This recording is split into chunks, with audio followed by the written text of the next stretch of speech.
Welcome, everyone. We're glad to have you join us on today's securityboulevard.com webinar. We had a really exciting topic. Our topic is threats at the kitchen table, balancing security and usability in remote workforces.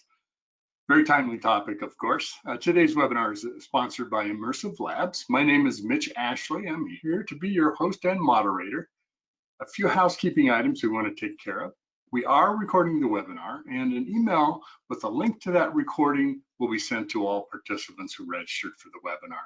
The good news is no slides to download. This is all interactive stuff. I think you're going to really enjoy it.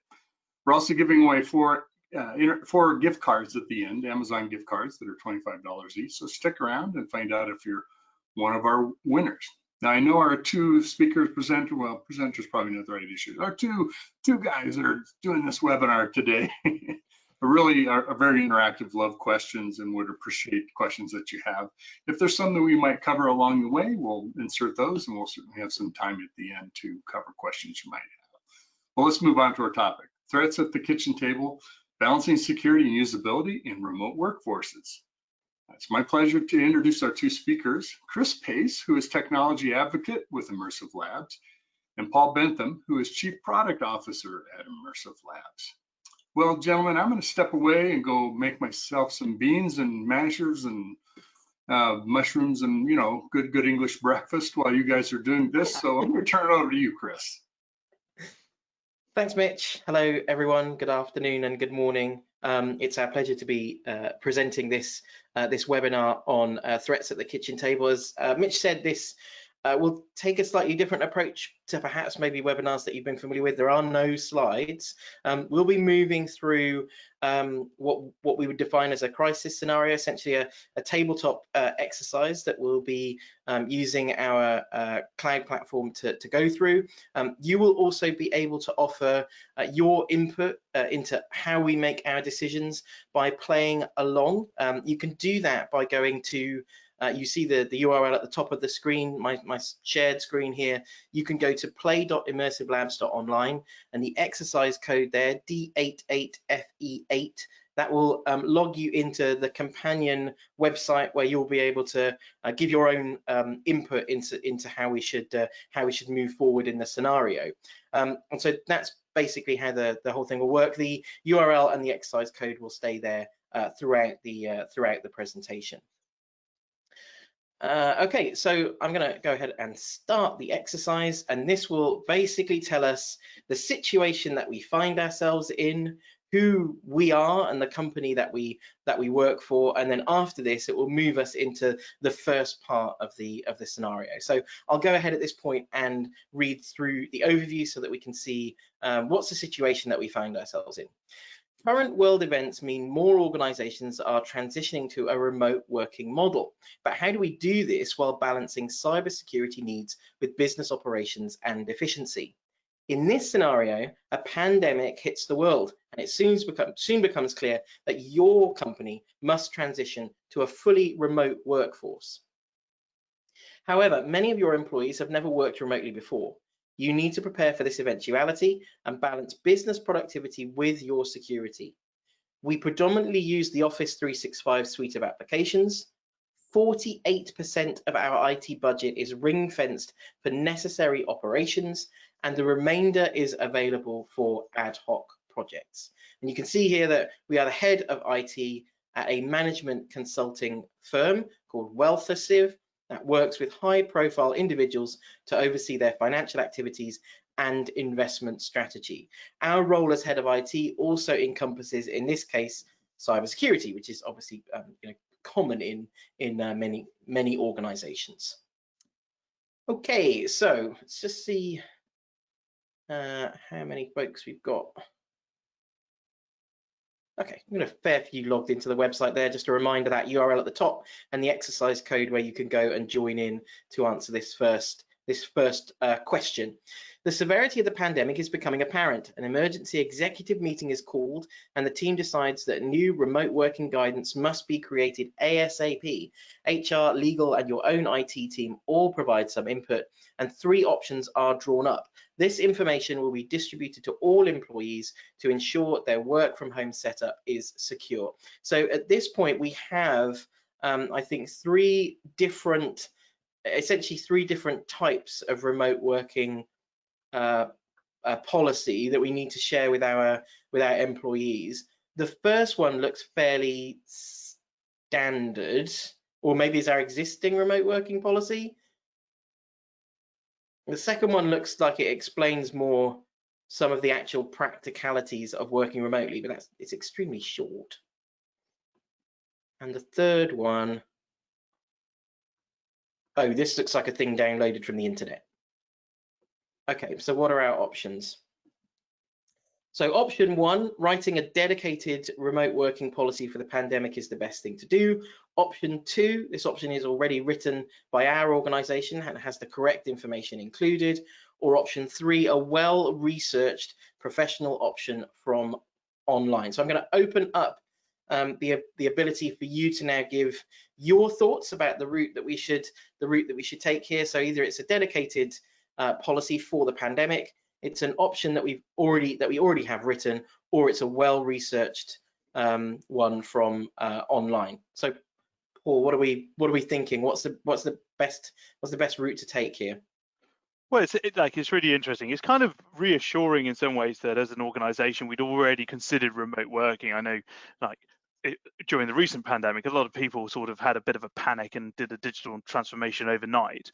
But this company has obviously thought about this ahead of time and has got that kind of nice generic remote working policy. So in many respects, you kind of would hope that first policy kind of covers all eventualities, and it's just like get off the shelf, dust it off a bit, and you're off to the races. So how confident are we that the one we already created is going to cover all the eventualities of a pandemic, given that most people were working at the office up to now? And I think that's the key thing, isn't it?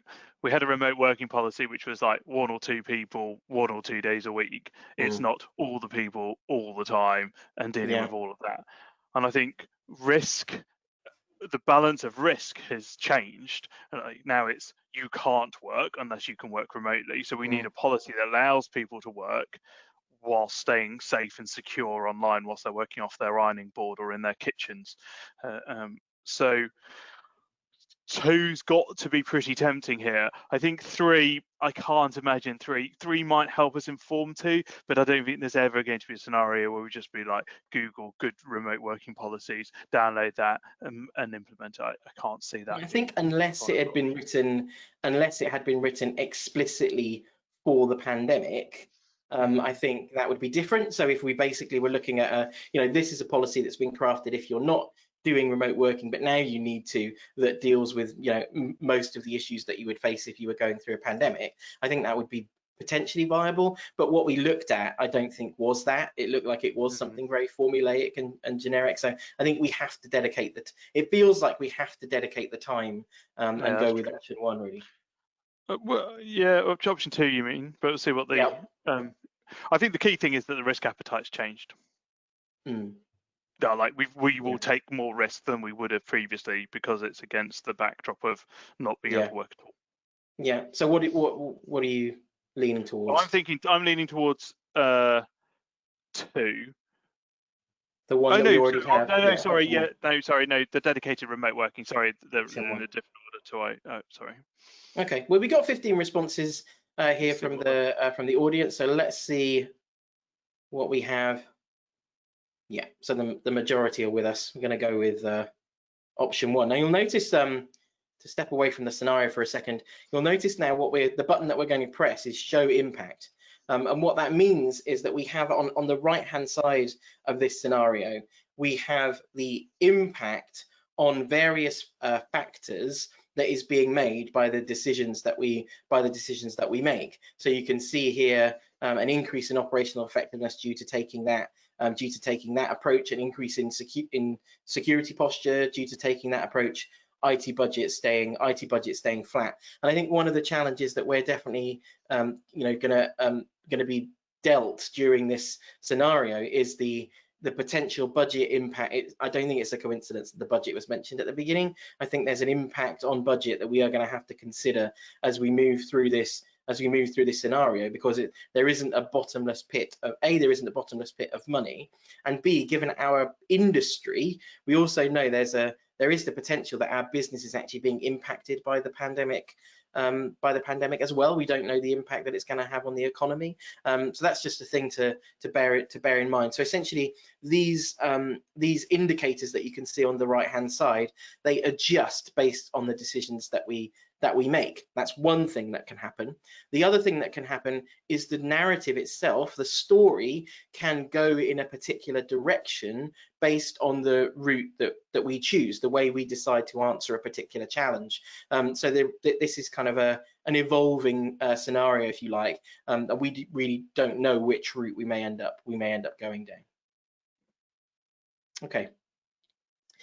So the rapid spread of the pandemic means it's likely staff will soon have to work from home. A second executive meeting discusses the issue of maintaining device security. Your policy includes guidance on personal devices, but there is unease about the risk that this will introduce. Executives defer to you as head of IT for a procedure. You will need to balance security and cost, as the new devices will come out of the IT budget. What do we do? So we have option one, which is order new devices for everyone. Wow, that does sound expensive, but everyone needs a correctly configured company device. Option two, order devices for staff with the most access to valuable data. Or option three, don't buy any new devices. Everyone is allowed to use their personal devices. What are your immediate thoughts, Paul? I've got post-traumatic stress from having this exact problem before. This is such a complicated question, so it plays into the kind of security of BYOD down and bottom as option three. And we are an Office 365 organization after all, so you could easily argue, well, just use your own phone, use your own laptop. Of course, that's not ever going to play. And if you're the CISO here, I mean, from an IT perspective, maybe it's very expensive to order everyone. And we saw during the first phase, especially in the UK, I don't know whether this happened in other countries, but supply chain on laptops just evaporated. There were companies, older, sort of more sluggish companies were having to buy people laptops overnight, and they just couldn't get hold of them. There just wasn't the supply chain for them. And before you even consider the budget and how you put the images on them, set up your security software, configure it all, etc., etc. I mean, we haven't. So we could explore variables here. I mean, one of the things about an exercise is it obviously encourages us to think creatively about what are the other variables that might be at play.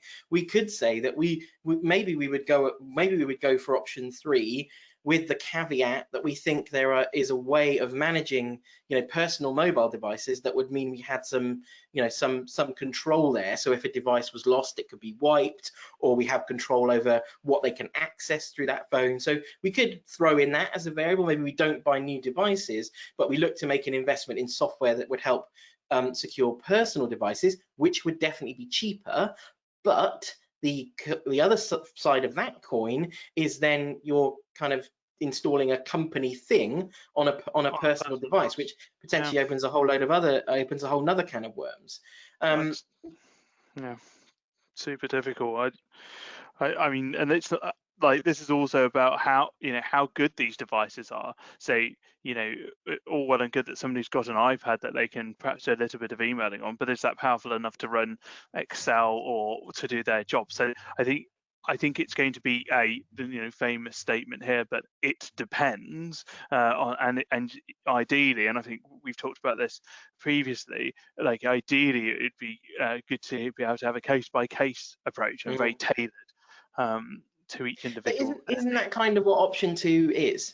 Isn't option two saying it's the sort of crown jewels idea, isn't it? Like those who have access to the most sensitive data should have managed, secured, company-owned devices, whereas those who don't need it. And it's a good middle way that avoids us having to necessarily spend extra money.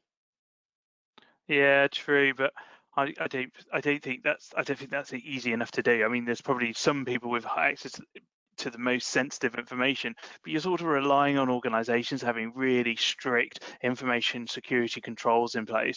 And I've seen that in government. You see it on very sensitive information, but you don't tend to see it on like all information. Like email becomes this treasure trove of sensitive information, and it really is the kind of, everybody's got access to email, haven't they?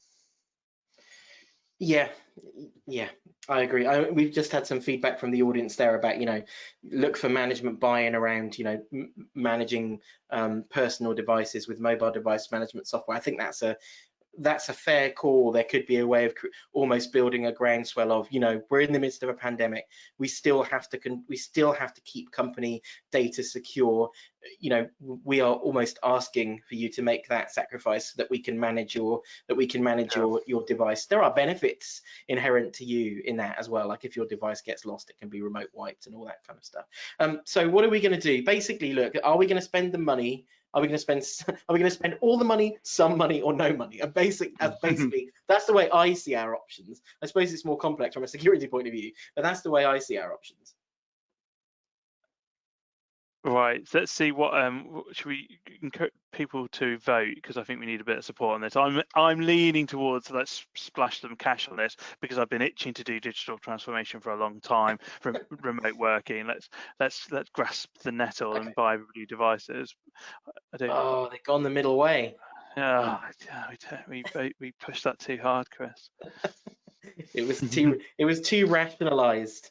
Okay, I mean, budget has definitely taken a hit, but I think that could have been a lot worse. A, that could have been a lot worse, and B, like if we'd have spent a lot of money on that at the beginning, we would risk not being able to, it kind of says here, we might not be able to balance cost with other investments that we might need to make. That said, clearly our security posture is significantly improved, and our operational effectiveness is maintained as an organization. And so there we are. It's something. Right, so preparing devices for remote working. Although we made the decision to order laptops for some of our employees to keep our wealthy clients' information secure, the situation progresses much faster than expected.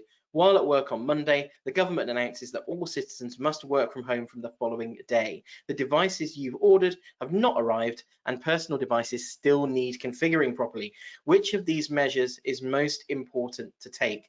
So these are our options.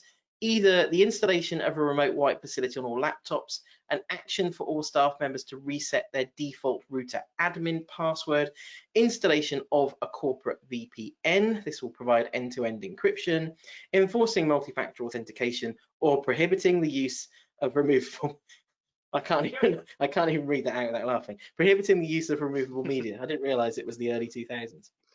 Yeah, I love your hating on removable media. People have USB sticks lying around. Are they sticking around? What is anyone plugging them into? There's no ports left on any laptops. You can't do anything anymore. Anyway, what are we leaning towards here? I mean, there's some basic stuff in here, like the one have you hidden over? So it's prohibit use of removable media, multi-factor authentication. Multi-factor authentication you've hidden, yeah. So I think multi-factor authentication, like this is, we're an Office 365 organization. MFA is literally like the basics, the table stakes for this security game we're in. Like if that wasn't already enabled, I'm like gonna throw my toys out the pram, I think. So like I kind of taken that as a given, although of course it's an option here. I think the interesting debate is kind of VPN, right? So I like the idea of a corporate VPN because my data loss prevention tech can now start working again. So if I can get that VPN in and I can force, only access to our corporate software over that VPN, now I've actually brought in some of my additional security tools back in, which kind of makes me feel a little bit more warm and fuzzy about this kind of crazy network infrastructure we've now designed. Okay, I mean, so for what it's worth, it feels to me like if we already have Office 365, flicking that button to turn on that two-factor authentication feature should be fairly straightforward and cost effective, right? I mean, everyone's got a phone, everyone's got, you know, whatever the second factor is. We're also getting a little bit trolled in the questions, so only posh laptops don't have USB ports anymore, Chris. That they've obviously exposed us for the MacBook Pro users that we are. No, my last laptop was a Dell, and it didn't have any ports either. And then somebody's pointing out that it's a little bit ropey putting untrusted devices on your VPN as well. So there's a case in point there for not doing that. I think this default root or admin password, I'm kind of ignoring that because that's kind of like funny, but probably not the most important thing for us to do. And remote wipe, I'm really kind of sketchy on that. Like I don't know whether I take, you know, my data, my company data is important, but the pictures of the kind of long lost grandma that you've stored on your laptop and not backed up to the cloud, like I don't want to be responsible for wiping those. So I'm kind of a little bit like sketchy about remote wipe. And also, it's hard disk encryption's there as standard now, isn't it? I mean, that's like a given. On your personal devices though, do people install BitLocker? It's such a pain. I thought it turned itself on. So yeah, I guess I'm thinking about corporate devices, I suppose. But yeah, if it's a personal device, then maybe they haven't. Gosh. So I think we're between stick the VPN on. Yeah. With or multi-factor authentication. Or do multi-factor. Okay, let's have a look. See what the audience has got to say. People are saying. Oh, almost less. Brilliant. The same too. We need more people voting to break the deadlock. Count every vote. Controversial. Right, let's go for multi-factor then. Oh, sorry, count every legal vote. Sorry, balance. Okay, good answer, Pam. Great answer. You need to ensure your cloud service or any collaborative environments are secured with strong passwords and multi-factor authentication. Whatever your method of ensuring security, users should have to validate their identity at least twice. If the password to your VPN is compromised, your entire network is compromised. The other great thing I love about this is we made back a little bit of money. Just a tiny amount. Yeah. Yeah, yes.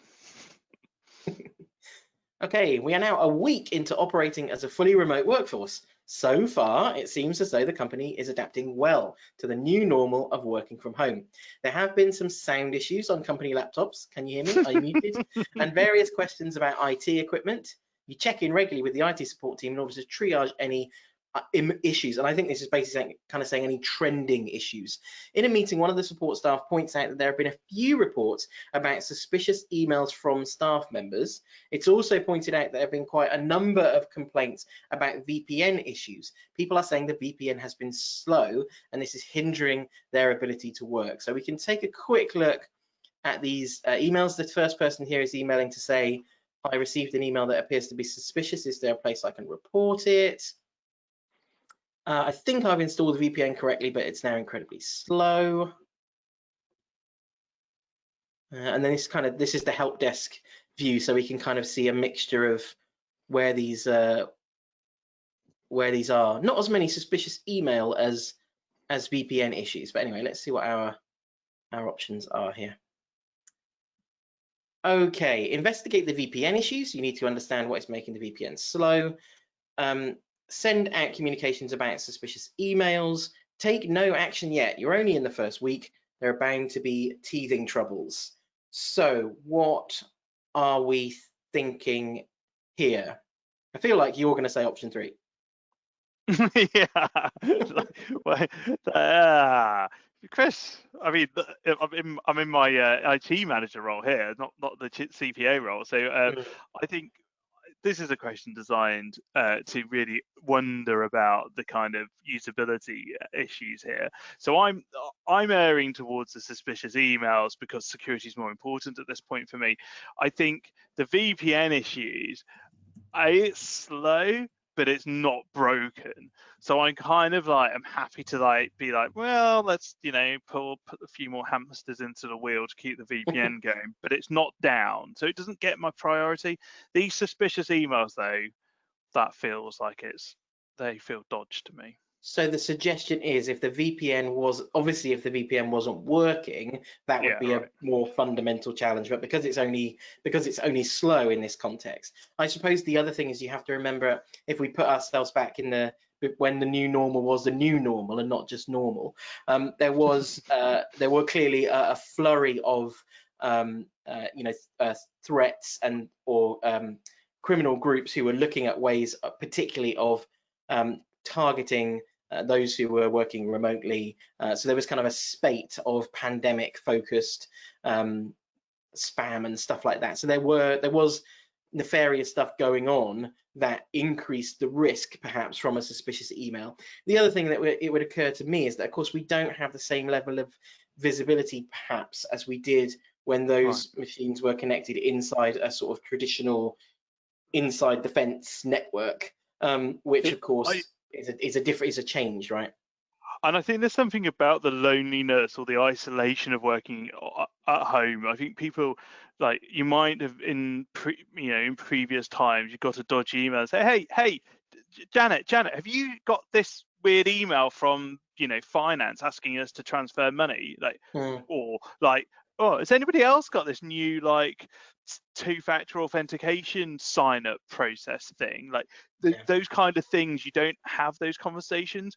And so and we know kind of hindsight's 2020, but I think it's also it's been is that an intentional pun? No, it wasn't. That was off the cuff, Chris. The fact that with hindsight we can see all of these pandemic-related phishing scams that really played in, particularly targeting Office 365, frankly, with those of separate vulnerabilities. So I think if we'd have been super smart, like of course we are, we'd have thought email's going to be the most prolific attack vector, big vulnerability. Let's really dial up education and awareness on suspicious emails. I have a feeling I kind of know what the answers are going to be here from the audience, but let's have a look. Yeah, they've gone. They've taken the same route. Yeah. Okay. Good answer. Flatten the curve on the old budget there. Very good. Very good. Security's up. Operational effectiveness probably has just shallowed a little bit there, given that we are now asking them to read emails from us about not clicking spammy links. So good answer. Yeah, even though our new remote working policy includes information on phishing emails, humans are always vulnerable to error. Drawing attention to emails currently targeting individuals and reiterating the suspicious email reporting process will make our workforce more secure. So that's good news. Right. Staff need to know how to identify and report phishing emails. If there have been reports about suspicious emails, it's likely that others in your organization are getting them, but not reporting them.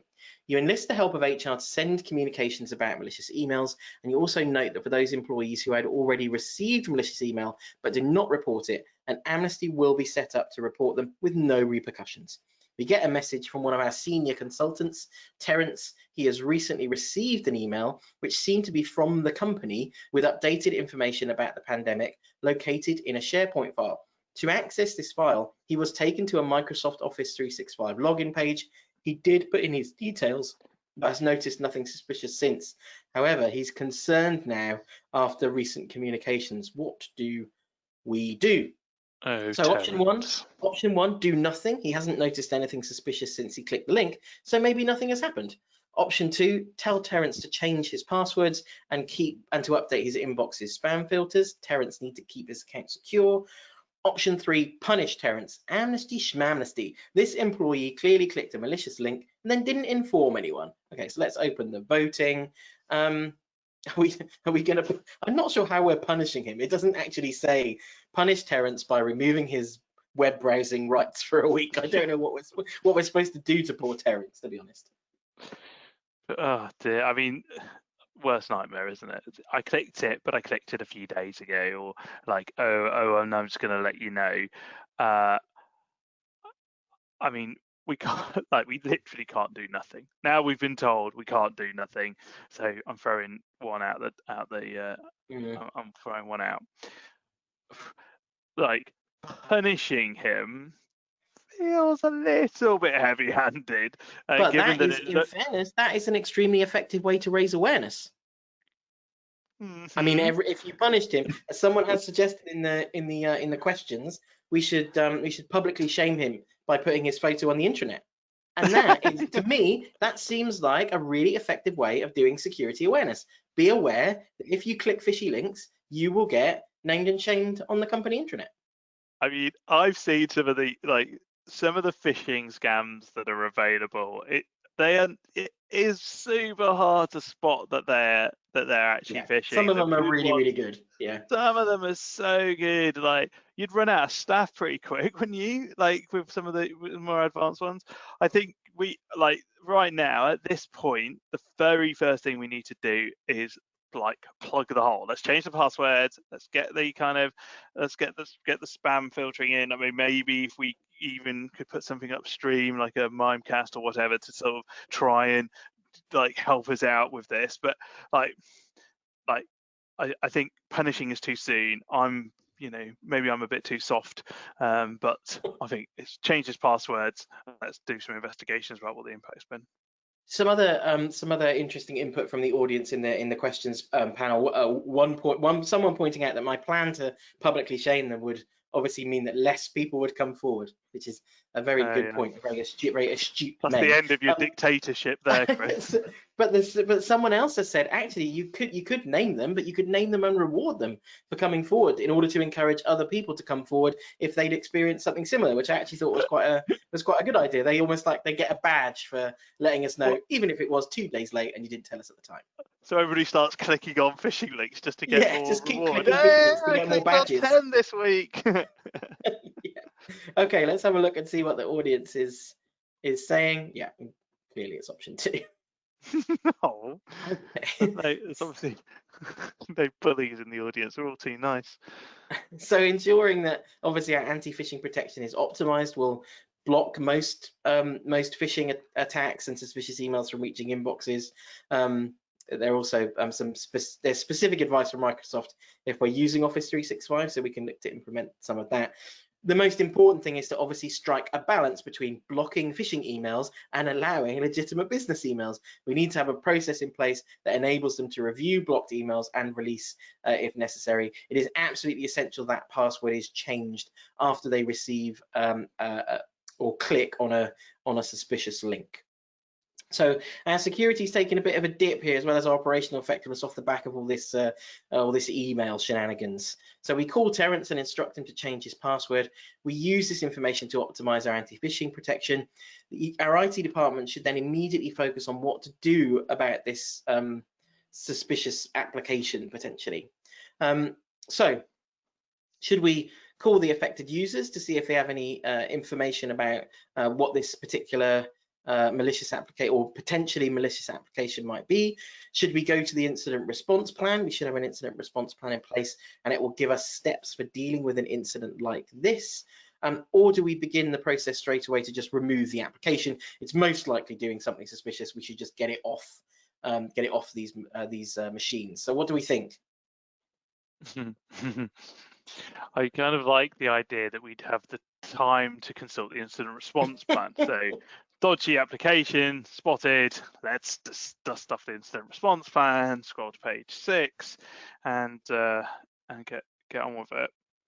That's what. Well, it's the tricky thing about because every organization would be encouraged to have a plan, and in some cases this might be flagged as an incident proper. In many organizations there is a difference between the moment where you go to the plan is when something is maybe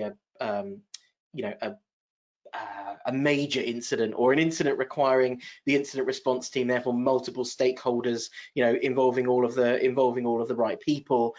Whereas the argument might be in this case, this is a thing that at least the IT department, at least in the first instance, could look to address. And if it turns out that this is a wider problem that would constitute a more serious incident and therefore require the bringing together of the incident response team, I think that that potentially is a better way to think about it. I think you're right. The point that you're making is kind of true, in that the risk is that if you're wedded so much to the plan, you're not able to make quick decisions in that very small window that you have to potentially make a difference or stop something or prevent something. And so that's a bit of a balancing act in itself, isn't it? Yeah, I think the problem, I guess the thing I was kind of being a bit tongue-in-cheek about with the incident response plan is the likelihood of it handling this particular bespoke scenario that, people are working remotely during, like, has it been updated? When was the last time it was exercised? Like, etc. Like, I think the point is, though, I guess, and you're exactly right. Like, my instinct to like go bowl in, start deleting the application destroys. Especially if you do it clumsily, destroys any of the forensic evidence that could be available, prevents us, if we were to approach the authorities to sort of get them to prosecute or to help understand what the impact's been. We could have lost data, so we don't really know what the impact's going to be on this kind of situation. So I guess like my instinct is to go in and delete the application, but that's from an IT management perspective rather than perhaps from the kind of CISO handle the incident appropriately perspective. Yeah, some great feedback actually in the questions panel here about how if the IT team act unilaterally and it's found that it was a bigger issue than before, the damage might have already been done at that point, whereas bringing the incident response team together or enacting the incident response plan may have been able to deal with it just as quickly. And we haven't really talked about option one. What about the idea of trying to get more information from other affected users before making a decision about how to next respond? This feels like a kind of kick the can down the road kind of option, and I feel like I want to do something a bit more active than this, like calling the affected users. I don't know what I'm going to ask them. I'd hope that I've got logging and some sort of, especially if this has been on a corporate device, I'd probably want to just start to do the kind of analysis from a central perspective rather than just simply calling up users and asking them what their experience was. Well, it's interesting. It feels like we are kind of split on this. Feedback from the audience suggests there may be a split as well. So it'll be interesting to look at the responses now and see. Oh, there you are. I see. So it was split. That's really interesting.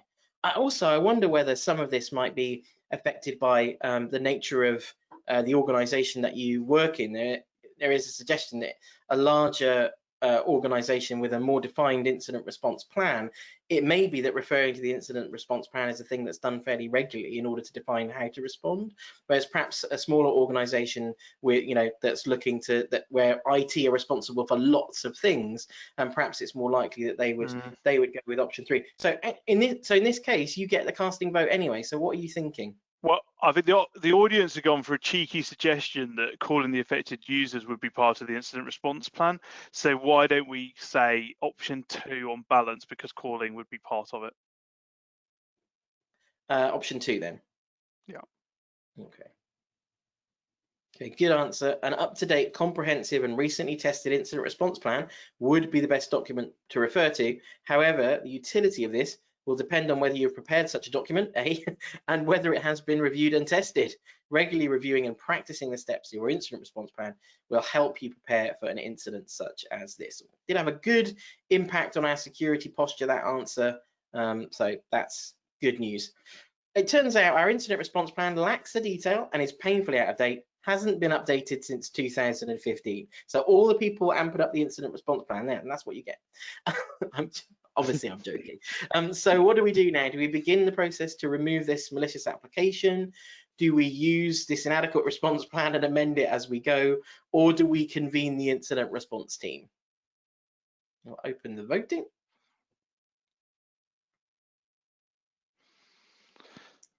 I mean, well, then, so it feels to me as though, so we can't, in a way, it's hard for us to convene an incident response team when we know the plan that we would work to is not useful to us. Yeah, I guess we're sort of imagining here, like it's like, call the incident response team leader. Oh no, he quit 4 years ago, or like if the response plan's out of date, then I guess I don't really want to be updating the documentation as I go.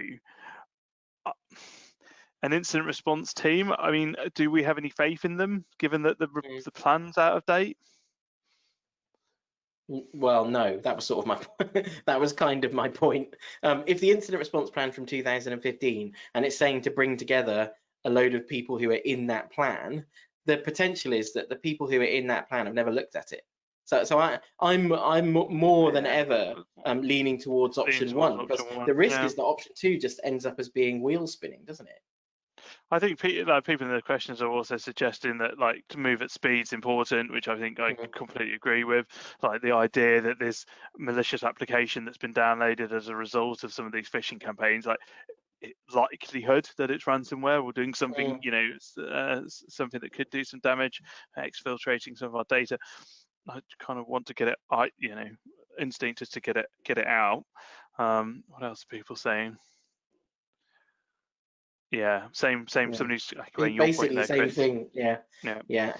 Acting would be better, and so basically one person saying acting is better, another person saying acting fast is better. So let's see what the votes look like. Yeah, in fact, everyone has now lent in that direction. Okay, so let's have a look. It's vital to remove malicious applications from your network. However, without investigating exactly how these applications were downloaded, you'll miss out on vital information for detecting and blocking further installations, risking a long game of cybersecurity whack-a-mole. Following a structured, tested incident handling process, such as that detailed by NIST, is the best approach in these circumstances. You need to move from containment of the malicious application to eradication and recovery. I mean, the good news is we haven't spent any more money. So, you know, there's that. Great, the Christmas party's still on. So we decide to immediately remove the application from affected devices. We managed to do this, but we don't know whether any data was exfiltrated from our system. So what do we do next? Do we let any potentially affected clients know? We need to prepare them in case their data is used negatively. Do we tell the regulator? Do we tell law enforcement? Or do we investigate further? I feel like we can answer this very quickly. I mean, we don't know anything, so we've got to investigate further, don't we? It's a little bit panicky to go to the regulator. We're almost saying like someone's clicked the link. We don't know if anything's happened, but we're going to report a crime. I think those first three are, for the sake of speed, those first three are all off the table. It feels like the only thing that we can do is actually investigate what this thing might be, and then whether any data has been exfiltrated. So enough people have voted, I think, at this point, and yeah, the vast majority they're headed to investigate further. Okay. Good choice. Once you've completed containment, eradication, and recovery, it's vital to move to post-incident protocol, including collating data and documenting the incident to prevent a recurrence. And again, there's some guidance there that we can follow that will help us do that. Okay, before you can begin investigating further, a former colleague who now works for a major bank emails you with some important news. Information about one of your wealthy flagship clients' investment portfolio now appears to be for sale on the dark web. Great. So this is an email from our mate Dan. He's telling us that one of our clients' info has gone online, and then here's the screenshot from darknet data showing us these transactions and shady investments. Okay, so what are our options here now? Do we tell the regulator? Do we tell the police? Do we validate the information, or do we bid for the data? We need this data off the internet, so we should buy it. Okay, well, listeners to the podcast will know that I'm always in favour of throwing a bit of money around at criminals to get our data back. But it feels a little bit premature, again, to tell the regulator, the police, or to try and buy this data, because we just don't know that data came from us. The only data points that we have in this whole story are that we've had a phishing scam and a dodgy application. We've not done any investigation of what that application has done, and now we've got a new data point that somebody's found one of our clients' data on the dark web. Like, it's circumstantial at best, this evidence at this point. Someone is in fact saying, someone in the questions is saying fake news, in fact. And I think that what's interesting, so this is the point, isn't it? The existence of the data, wherever it exists, is not proof of a breach. Only a breach is proof of a breach, if you see what I mean. So whilst that data might be available in that place for some reason, we can't connect those two things at this point. So we have to first of all validate. We have to know that we are the source of that information, either based on the behavior of that malicious application or based on the, on some other factor that shows us, yes, this information, should have been completely secured and definitely came from us. I think validating the information feels like the Yeah. only option here for me. Let's see what the audience has to say. Yep, all gone with that. No, nobody's bidding yet. Oh, that's all that This is money left good. in our budget. So as the person who pointed out fake news, just taking your friend's statement at face value could mean admitting culpability to a data leak that isn't attributable to you. You should investigate and confirm whether the data has in fact come from you. You validate the data. It appears the leak to the dark web stemmed from your initial incident. You inform your entire client list so that they can be on the lookout for further malicious activity. Having contained, removed, and reported the threat, you now need to ensure that you are prepared for any similar incidents in the future. Which of these is most useful? Option 1, review your security awareness program. Staff error caused this incident. This can be rectified. Option 2, update the acceptable use policy. So it should set out which applications must not be installed on corporate devices. Option 3, invest in new technologies. More preventative technical controls and technologies could have helped you here. Option 4, none of the above. The attack circumvented the VPN, multi-factor authentication, and other security tools you already had in place. It was just bad luck. I'm going to open the voting. Okay, so what do we think? I mean, this is the like security nightmare, isn't it? Like I don't know that we can really blame the staff for this. Staff error caused the incident. This could be rectified. Like, yeah, okay, maybe they wouldn't. Maybe that one person who'd got that training last year, like, may or may not have clicked that link. But really, like, the security letters install that application, like, that feels wrong to me. The security didn't stop that email getting into the inbox in the first place. That feels wrong to me. So I'm, I kind of like the idea that we could do that, but realistically, I also think we ought to be investing in some new tech here.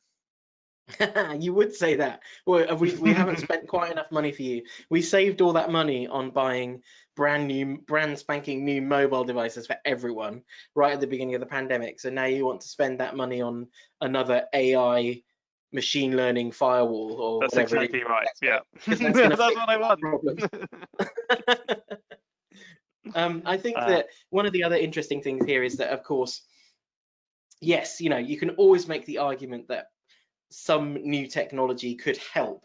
I think what's interesting about this particular situation is that it did bypass a couple of layers of existing security, and so the argument might be that whilst you could put something in that would directly address that that problem, then you are a little bit back to the whack-a-mole thing, because the next attack vector will just find a way around that thing.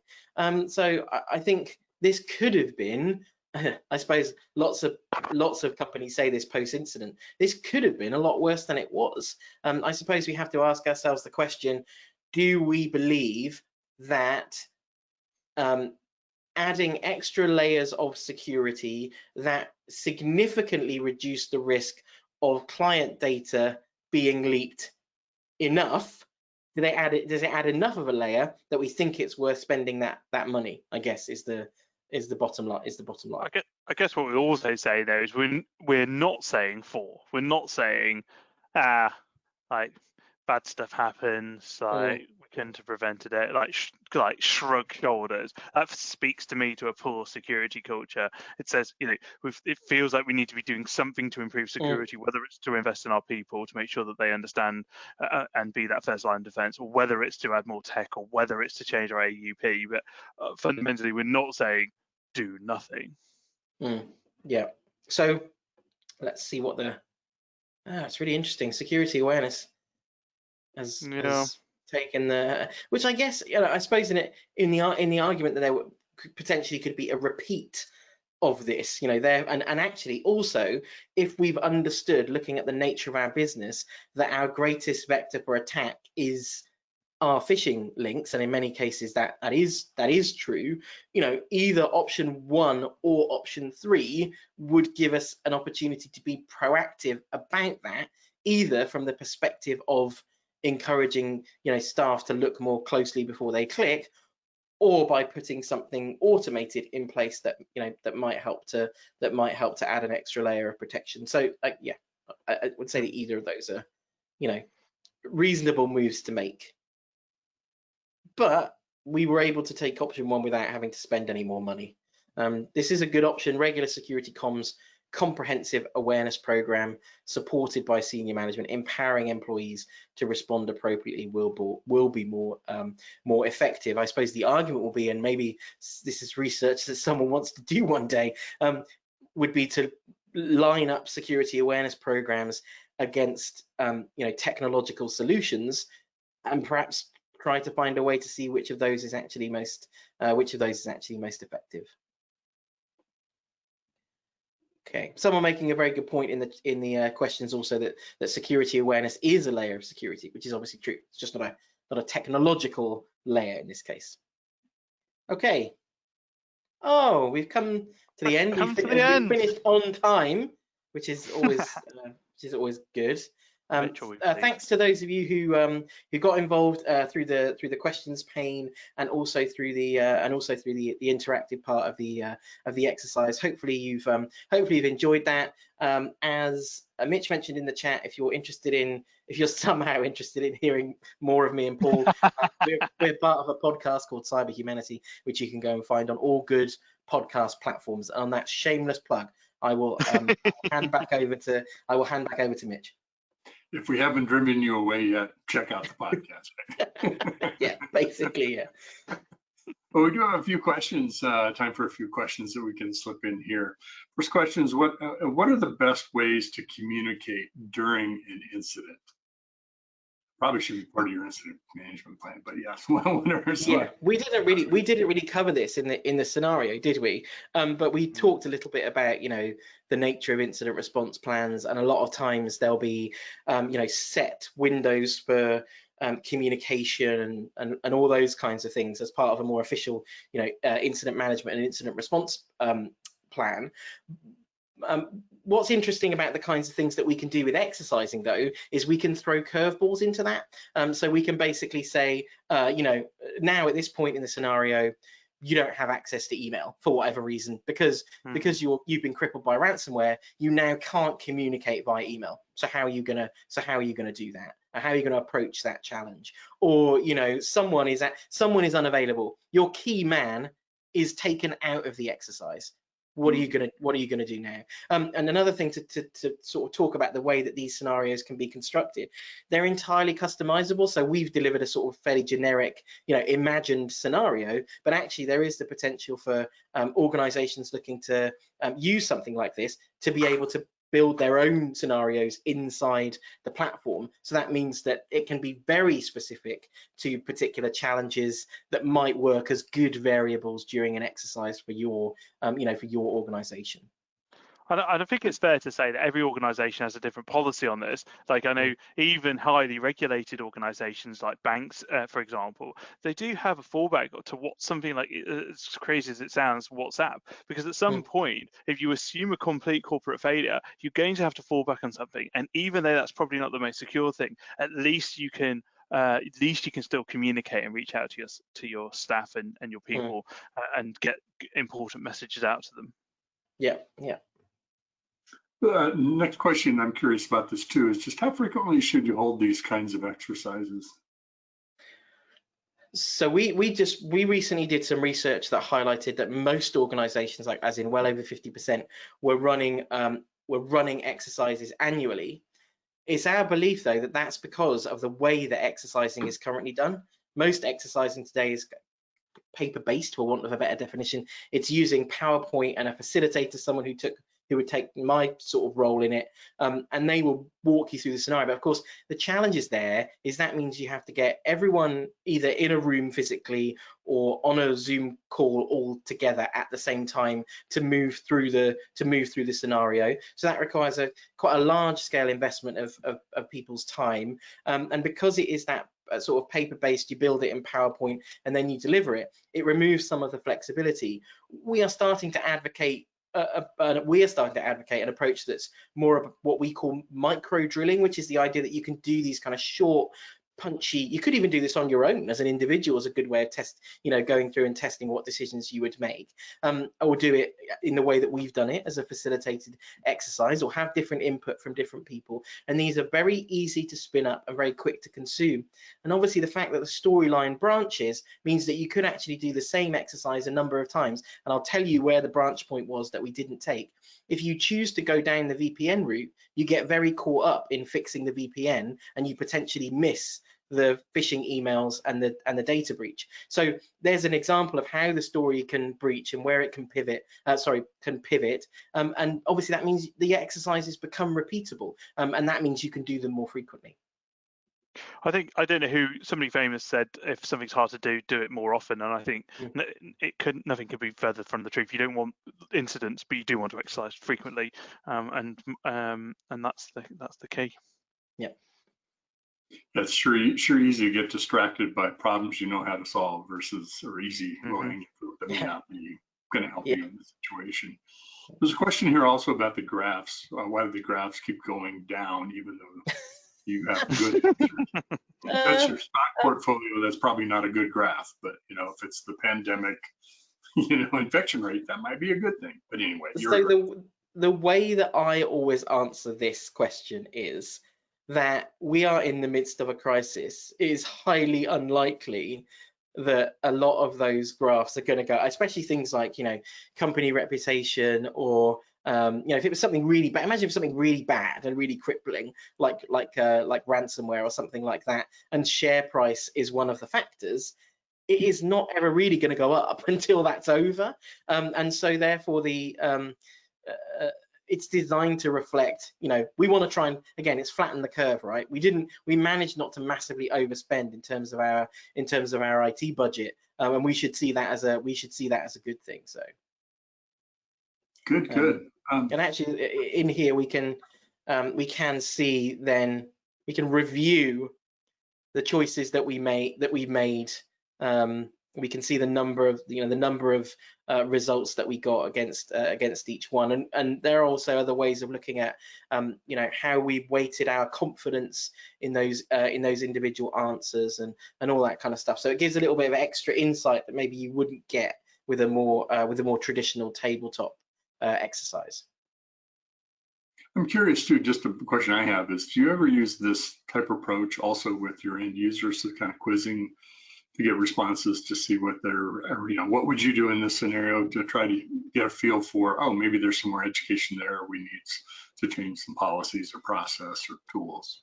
Yeah, anything, any application like that you can think of where it involves, a decision and giving a rationale for that decision, or weighting a confidence in that decision, is possible inside the platform. The only real limitation in terms of the scenario is your imagination. We've also run other ones of these that are, for example, ransomware scenarios, where we've also embedded technical exercises into the scenario. So we reach a point where it's like, now you need to reverse engineer the malware, recruit a person who can do that job so that you can understand what it is that you're dealing with, or now you need to deploy the decryptor, find the right people in your IT team to go through the exercise of deploying the decryptor. So you can make it kind of as high level or as granular as you like, but it's really all about testing those things to build muscle memory, rather than just testing them to go through a fun exercise once a year and move on from it. Kind of like why you do a restore from your backup tapes, just to make sure it works, right? Yeah, It's an old reference, but you know what I mean. Well, good. We're near the end here of our time together. I just wanted to make a note too. I host something called TechStrong TV, which is a daily TV show streaming. Have tons of people watch it. Love to have you guys on it, and we can have a little bit of fun with this conversation. So hopefully you'll consider that. Yeah, sounds great. You don't have to make a commitment now. Okay, well, let's move on to our winners and announcing winners of our gift cards. We have 4 winners: Chris J, Kim M, Tanya P, and Emma S. the folks here at securityboulevard.com will reach out to you and let you know how you can get a hold of those gift cards for you. Well, thank you everybody for joining us today. Just a reminder, we will send out an email with a link to the recording from today. There's a lot of great content in today's webinar, as well as you can check out other things that we have available on securityboulevard.com. We definitely recommend, if you enjoyed the webinar today, send a link to the registration page or just a note to one of your colleagues, and they can view this on demand later. So a lot of fun, a lot of good things happening here. Chris, Pace, Paul, Bentham, you guys are fantastic. Enjoyed having you talk today. Thank you, Mitch. Thanks very much. Very good. Thank you to everyone here for joining us also. Your time is extremely valuable. The fact that you just spent an hour of it with us, we're very honored. Thank you for entrusting us with your time. Have a good day, be safe, and be well.